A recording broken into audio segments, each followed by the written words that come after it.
It says here, oil and gas revenues push Guyana H1 GDP up 50%. So if you're not aware, recently Guyana found a huge land of oil that has literally changed the economy forever. Okay, and people are saying that it could be the next Qatar in the next decade or so. Guyana, put an increase of 49.7 in its real gross domestic product for the first half of the year, led by oil and gas revenues. Okay, growth in the oil and gas sector specifically stood at 67.1%. Okay, while growth from the non-oil part of the economy stood at 12.6%. So that's a huge difference there between oil and non-oil. That's crazy. See, it says here, Guyana has seen its GDP triple over the past 3 years as oil production began in earnest. Commercial production began in 2019, and since then it has ramped up fast. Okay, between 2019 and 2023, output grew at an average annual rate of 98,000 barrels per day, taking it from 0 to 600,000, 645,000 barrels daily last year. Okay, you're tired. That's it's crazy. Okay. Oil of Guyana's oil currently comes from Stabroek Blocks, which is operated by a consortium of Exxon, Mobil, Hess Corp, and China's CNOOC. Okay, wow. So since the start of the operations there, the three have made fair discoveries, tapping over 11 billion barrels in reserves. Whoa, that's insane. It says here, right? These developments have turned the tiny South American country into a major oil supply growth engine and spurred predictions it could turn into the second largest oil producer on the continent. That's insane, bruv. Okay, that is insane. So, Theo, the oil industry has drastically changed Guyana. Okay, so what is your thoughts in terms of a geopolitics perspective? The economy, could they be the next Qatar? Could they change the oil global landscape? What future lies for Guyana, in your opinion, brother? It depends on the government. If it depends on how the government actually positions itself. I would say the government needs to be very careful and understand geopolitics. Even with 1 billion barrels a day, that's not a lot, but that is something. And countries will be watching this. So I would say the first thing is to make sure that the money is invested properly for the safety and prosperity of the Guyanese people. Secondly, to make sure that their economy is properly supported and stable, particularly from outside sources. Absolute facts. So could Guyana become the next Qatar? So we know what Qatar, an oil-rich country, and that has changed that small nation in the Middle East into a global financial powerhouse. And they're pretty much loaded. The average Qatar is a small population. Guyana also a small population. So would you say, should Guyana follow the way Qatar has done things in terms of their wealth distribution, infrastructure, and how they actually run their economy and their oil and gas sector? Similar continent, similar landscape, similar measures of oil. Guyana should actually, follow Qatar's footsteps, right? No, I would say they need to follow Norway's footsteps.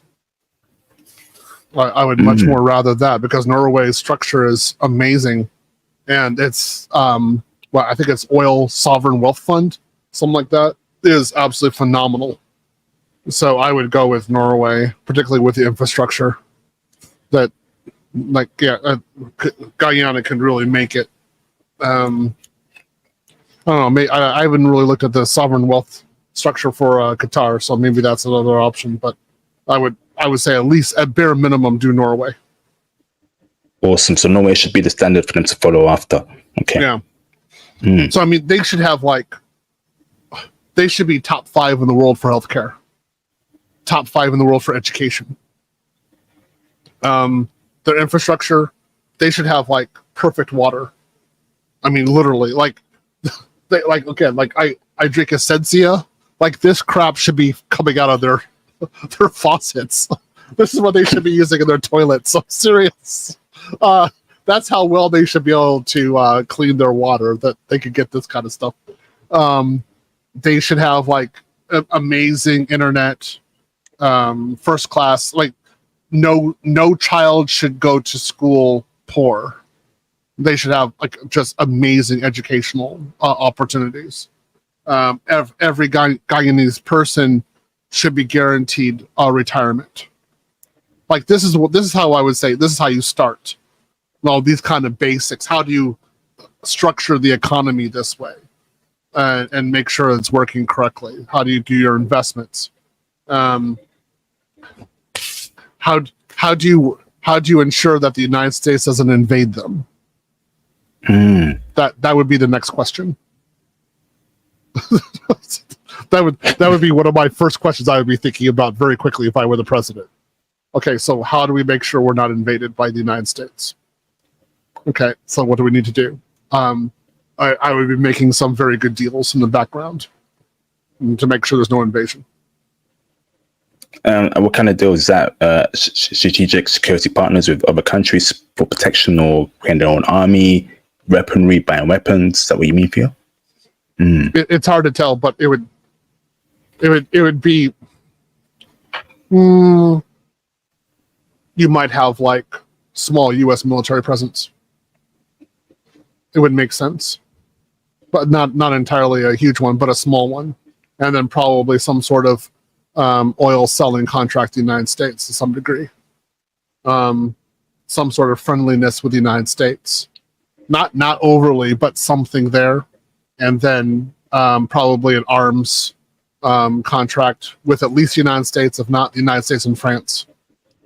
And just not too much, not overly, but something being there, so that the United States feels that it's under, that Guyana is under U.S. hegemony or U.S. umbrella.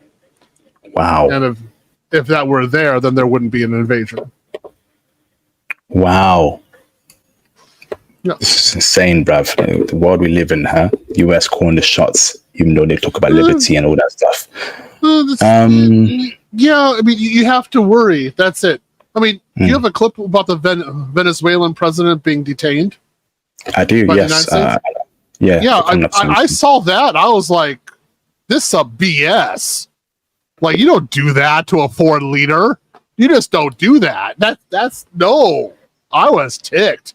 So you don't want that happening to the president of, or the leader. I don't know if it's the prime minister or president of Guyana. So I don't actually know that for politics. But you don't want him to be like, going to Miami, having a good time on the beach and flying back home and being detained. I mean, that's some crap. I don't want to have that. So, yeah. I definitely have some little. I'd probably have a little CIA office someplace. Just we'll see over the place. And hi CIA, how you doing? Okay, do you like us? You're not going to do an invasion? Okay, good. Okay, leave us alone. Okay, you took their oil. We got the money reserves. Okay, fine. We got. You don't mind that we invest most of the money into China? Nope. Okay. Just as long as we have a democracy and we're not talking about communism or socialism or like some sort of like people's movement. Cool. Okay, good. We don't have any streets named Cesar Chavez. Like we don't have any like streets like that. Okay, we good. All right. Okay, we good. All right. You'll leave us alone. McDonald's can come here and make our people fat. All right, we good. All right. No problem. I'm serious. I mean, it's kind of funny, but this is really true. I mean, this is something you'd have to worry about. Is the United States going to invade us? I mean, that's a concern. So, I mean, Guyana could probably do better than Africa because of this issue. But go ahead. You mentioned how the Norway part where for the Norway model, and I was reading Norway a couple months ago, and the way when they found their oil and how it transformed their country, it went amazing, right? To the point where the first world country, high education, high everything, right? Now, is America involved in Norway's dealings? Feel is Norway free sufficient out of interest? No. Norway is very like sovereign compared to the United States, right? Awesome. Yeah, there's no, but I mean, they just joined NATO anyway, right? So I mean, I don't think they're doing military. We would never invade there. It just does. It would not make sense. So yeah, they're pretty much sovereign compared to the United States.